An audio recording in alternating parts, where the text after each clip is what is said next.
దేవునికి మహిమ కలుగునుగాక. మనం మరణం తర్వాత ఏం జరుగుతున్నటువంటి ఒక్కొక్క ప్రశ్నకు సమాధానాలు చెప్పుకుంటూ వస్తున్నాం. ఈరోజు మృతుల లోకము. మృతులు చనిపోయిన తర్వాత వారికి ఏదైనా లోకం ఉంటుందా?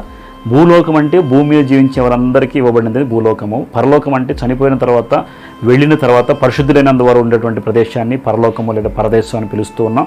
అలాగే మృతులకు కూడా ఒక లోకం ఉందా అంటే ఖచ్చితంగా మృతులకు లోకం ఉంది. దీనికి ఆధారం ఏంటి? చనిపోయిన వారు అనేక మంది నిద్రిస్తున్నారని బైబిల్ గ్రంథంలో 50 సార్లు పైగా కీర్తనలు 115-17 మృతుల్లో అయిన వారందరూ కూడా మౌన స్థితికి వెళుతున్నారని బైబిల్ గ్రంథంలో ఖచ్చితంగా రాయబడింది. యోహాను సువార్త 11:11-13 చూస్తే స్నేహితుడైన లాజరు నిద్రిస్తూ ఉన్నాడు. ఎక్కడ నిద్రిస్తూ ఉన్నారు? చనిపోయిన వారిని తీసుకెళ్ళి సమాధిలో పెట్టేస్తారు. అంతటితో అయిపోయిందని మనం వచ్చేస్తాం. వారి గురించి జ్ఞాపకం చేసుకుని అప్పుడు జ్ఞాపకాలతో కూడికలు పెట్టుకుంటాం. కానీ చనిపోయిన వారు కన్ను మూయగానే ఎక్కడికి వెళ్తారని బైబిల్ గ్రంథం గురించి ఆలోచిస్తే వారికి కూడా ఒక లోకం ఉంది. దీనికి ఆధారం లూకా సువార్త 16వ అధ్యాయం కనుక మనం 19వ వచనం చూస్తే ధనవంతుడు ఒకడు ఉన్నాడు, అతను సుఖపడ్డాడు, సన్నపార వస్త్రాలు ధరించుకున్నాడు. అలాగే పేదవాడు ఉన్నాడు, అతనికి ఏమీ లేదు, కురుపులు ఉన్నాయి, ఆ కురుపులు కుక్కలు నాకుతూ ఉన్నాయి, ఏది లేదు. ఒకనొక దినాన వారికి మరణం వచ్చింది. ధనవంతుడు చనిపోయి పాతి పెట్టబడ్డప్పుడు పాతాళంలో బాధపడుతూ ఉన్నాడు. తర్వాత దూరంగా ఉన్నటువంటి కన్నులెత్తి చూచినప్పుడు అబ్రహాము రొమ్మును అనుకున్న లాజరు కనపడ్డాడు అని 16వ అధ్యాయంలో మనం చూస్తాం. అంటే ఇప్పుడు దీని అర్థం ఏంటంటే చనిపోయిన తర్వాత ఒక లోకం ఉంది, అది మృతుల లోకం. ఆ మృతుల లోకం ఎక్కడ ఉంది?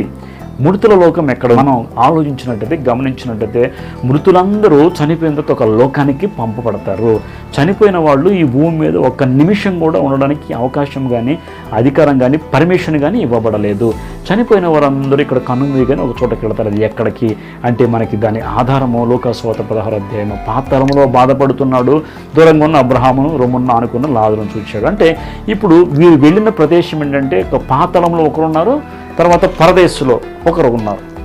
దీన్ని బట్టి మనం ఆలోచన దూరంగా ఉన్నటువంటి అబ్రహాము రొమ్మును అనుకున్నటువంటి లాజరును చూసాడు. లాజరు ఎక్కడ ఉన్నాడంటే దాన్ని చెరా ప్రాంతం అంటారు. అనగా దాదాపుగా భూమి లోపల కనుక మనం చూస్తే, భూమి లోపల త్రవ్వి చూస్తే లోపల ఉన్నటువంటి అగాధ స్థలములలో ఒకవైపు ఏమో పాతాళము, ఒకవైపు చెర, మధ్యలో అగాధము, కింద కట్టిక చీకట్టి బిలము అనేటువంటి వివిడి భాగాలు ఉంటాయి. వీరు ఎక్కడ ఉన్నారంటే ఈ ధనవంతుడేమో కాలిపోతుంది పాతాళంలో, దూరంగా కన్నులెత్తి చూస్తే కనపడిందేమో అక్కడ ఉన్న ప్రదేశమేమో అది ఒక చెర ప్రాంతం. అనగా పాపులైన వారందరూ మొదటి నుండి చనిపోయిన వారందరూ పాతాళానికి వెళ్ళిపోయారు. పరిశుద్ధులైన వారు, క్రీస్తుని ఎరిగిన వారందరూ కూడా మొదటి నుండి చనిపోయిన వారందరూ కూడా ఆదాము మొదలుకొని మొదటి నుండి చనిపోయిన వారందరూ కూడా అబ్రహాము రొమ్మును ఆనుకున్నటకు వెళ్ళబడి దీనిని మనం పరదేశం నూతన నిబంధనలు పిలుస్తున్నాం. కానీ పాత నిబంధనలో దీన్ని చెర అంటారు. ఈ 4 భాగాలు కూడా భూగర్భములో పాతాళంలో ఉన్నట్టుగా చూస్తున్నాం. ఇక్కడ పాతాళంలోనే ఉందా మనం ఆలోచిస్తే బైబిల్ గ్రంథంలో చాలా ఆధారాలు కూడా ఉన్నాయి. యోనా 3 రాత్రింబగళ్ళు ఎలాగైతే సముద్ర గర్భంలో చేప కడుపులో ఉన్నాడు, యేసుక్రీస్తు కూడా 3 రాత్రింబగళ్ళు భూగర్భంలో ఉండినని బైబిల్ గ్రంథం తెలియజేస్తుంది. యేసుక్రీస్తు భూగర్భంలో ఉన్నటువంటి చెర ప్రాంతానికి వెళ్ళినట్టుగా మనం మత్తయి సువార్త 12వ అధ్యాయము 40వ వచనం 39-40లో మనం చూస్తాం. ఖచ్చితంగా మత్తయి సువార్త 12:40 వచనం. యోనా 3 రాత్రింబగళ్ళు తిమింగలం కడుపులు ఎలాగుండను అలాగే మనిషి కుమారుడు 3 రాత్రింబగళ్ళు భూగర్భములో ఉండును. భూగర్భము పాతాళము. మరి యేసుక్రీస్తు పాతాళానికి వెళ్ళాడంటే పాతాళానికి కాదు, చెరలో ఉన్న భక్తులను కలుసుకోవడానికి యేసుక్రీస్తు వారు 3 దినాలు పాతాళములో ఉన్నటువంటి చెర అనే ప్రాంతానికి వెళ్ళినట్టుగా బైబిల్ మనకు ఖచ్చితంగా. కాబట్టి చనిపోయిన ప్రతి ఒక్కరూ ప్రదేశానికి వెళతారు. దానినే మృతుల లోకం అంటారు. భూలోకము, పాతాళము, పరలోకము. ఇవి మృతుల లోకం అంటే మృతులైన వారు వెళ్ళేటువంటి లోకము, పరదేశు, పాతాళం. చనిపోయిన వాళ్ళలో కూడా డిఫరెన్స్ ఉంది చూడండి. చనిపోయి అంగీకరించిన వాళ్ళందరూ, ప్రభుని అంగీకరించిన వారు, పరిశుద్ధులందరూ కూడా పరలోకం అనగా పరదేశకు వెళ్ళిపోయారు. క్రీస్తుని అంగీకరించిన పాపులు ప్రతి ఒక్కరూ పాతాళనిది. అంటే అది కూడా మృతులకి ఒక లోకము, పాతాళ లోకము, పరదేశం. వాళ్ళు డివైడ్ చేయబడ్డారు ఆఫ్టర్ డెత్ అనేది. కాబట్టి భూమి మీద అందరూ కలిసిమెలిసి ఉండవచ్చు, కానీ చనిపోయిన తర్వాత డివైడ్ చేయబడతారు. ఆ ప్రదేశమే మృతుల లోకము. ఇప్పుడు మనం తెలుసుకుందాం. మృతులకి ఖచ్చితంగా ఒక లోకం ఉంది. ఆ లోకానికి మనం వెళ్ళబోతున్నాం. మన కన్ను మూసిన తర్వాత మనం దాని గురించి అర్థం చేసుకోవాలి. అంతకుముందు ఎంత చెప్పినా కానీ మనిషికి అర్థం కానీ కాదు. కాబట్టి మృతుల లోకం తర్వాత పాతాళం అనేది ఎక్కడుంది, పాతాళం గురించి మనం తెలుసుకోబోతున్నాం.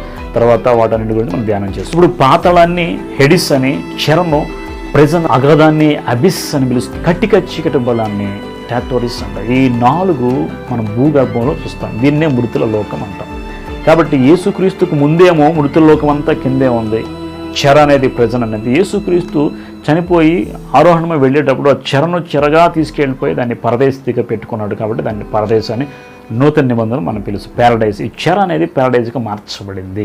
కాబట్టి ఓల్డ్ టెస్టిమెంట్లో భూగర్భంలో ఉన్నటువంటి ఈ ప్రదేశం అంతటిని కూడా మనం పాతాళంలో భూమి లోపల మనం చూడగలం. సామెతలు 15:24లో క్రిందున్న పాతాళం అని రాయబడింది. ఇప్పుడు పాతాళం ఎక్కడుంది? క్రింద భూమి లోపల ఉన్నట్టుగా మనం ఇంకా చాలా మనం రెఫరెన్స్లు చూడబోతున్నాం. కాబట్టి పాతాళం ఎక్కడుందంటే క్రింద ఉన్నటువంటి భూభాగములో పాతాళం ఉన్నట్టుగా మనం చూసాం. ఒక్కొక్కటిగా మనం ధ్యానం చేసుకుందాం. ఈ యొక్క ఎపిసోడ్స్లో మీరు ఎవరు మిస్ అవ్వకండి. మీ సందేహాలు ఉన్నప్పటికీ, మరణం తర్వాత ఏం జరుగుతుంది సందేహాలు ఉన్నప్పటికీ కాల్ చేయండి. చక్కగా మీ యొక్క డౌట్స్ అన్ని కూడా క్లియర్ చేసుకుందాం కోరుతున్నాం.